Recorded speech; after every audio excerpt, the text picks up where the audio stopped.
Hi hello வணக்கங்க. Today இன்றைக்கி நம்ம வீட்டில் என்ன செய்ய போகிறோம்னு பார்த்தீங்கன்னா ரோட்டு கடை நம்ம மசாலா பானிபூரி தாங்க.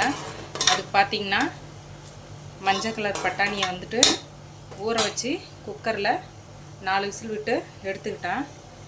அது இப்போது விசிலை ரிமூவ் பண்ணிவிட்டு இப்போ பார்த்தீங்கன்னா மிளகாத்தூள், மல்லித்தூள், கொஞ்சோண்டு கரம் மசாலா போட்டு நல்லா இதை இப்போது கிளறி விட்டுப்போம். தேவையான அளவுக்கு உப்பும் போட்டுக்கோங்க. இது நல்லா இப்போ ஒரு 5 நிமிஷம் இந்த மசாலா வாசனை போகிற வரையும் கொதிக்கட்டும். நான் நல்லா 5 நிமிஷம் கொதிச்சிருச்சு. இப்போது கொஞ்சோண்டு கடலை மாவு எடுத்து கரைச்சி வச்சுருக்கோம் தண்ணியில். இதில் ஊற்றிட்டு இப்போது இதை நல்லா கலந்து விட்டுப்போம். இது நல்லா ஒரு 5 நிமிஷம் கொதிக்கட்டும். ஹாய் ஹலோ, இப்போ பார்த்திங்கன்னா நம்மளோட மசாலா ரெடி ஆகிடுச்சு. நல்லா கொதிக்க விட்டுட்டு அதில் ஒரு தக்காளி சின்ன சின்னதாக கட் பண்ணி போட்டிருக்கோம். அப்புறம் இங்கே பார்த்தீங்கன்னா தேவையான பொருளெல்லாம் இருக்குது. அந்த பப்படை வந்துட்டு பானிபூரியை வந்துட்டு எண்ணெயில் பொரித்து எடுத்துக்கிட்டோம். அப்புறம் இது பார்த்திங்கன்னா மிக்சரு, இது பொரி, அப்புறம் கேரட்டு, கொத்தமல்லியையும் வெங்காயத்தையும் கட் பண்ணி பொடி பொடியாக நறுக்கி வச்சுருக்கேன். இப்போ எப்படி மிக்ஸ் பண்ணுறதுன்னு பார்ப்போம்.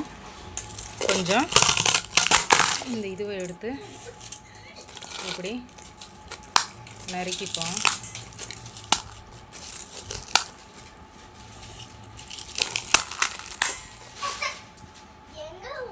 அடுத்து கொஞ்சோண்டு பொரியை எடுத்து மேலாப்பில் தூவிப்போம்.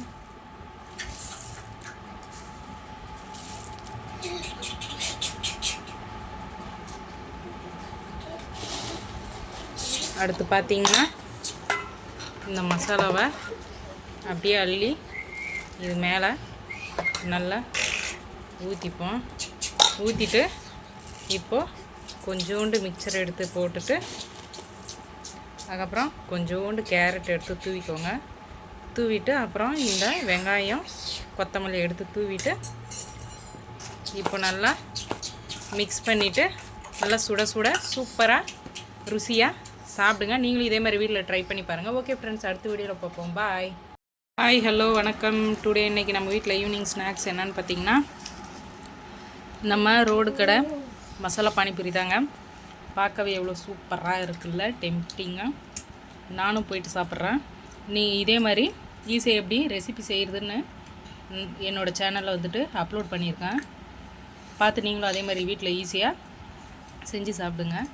ஓகே ஃப்ரெண்ட்ஸ், பாய். அடுத்த வீடியோவில் பார்ப்போம்.